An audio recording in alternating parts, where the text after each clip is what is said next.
Hello po, good morning po.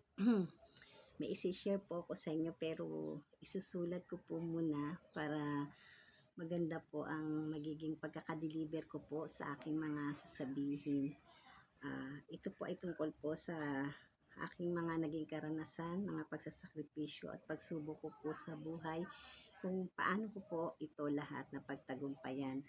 At kinakailangan ko po munang reviewin, alalahanin kung ano po yung mga nakapaloob po sa aking mga naging experience na yun.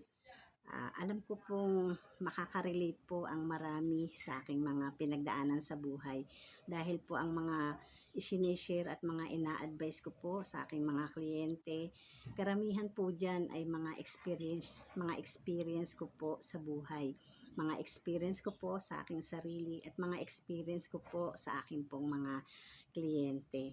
Paano po? Reviewin ko po muna yung mga pinagdaanan ko. I love you all.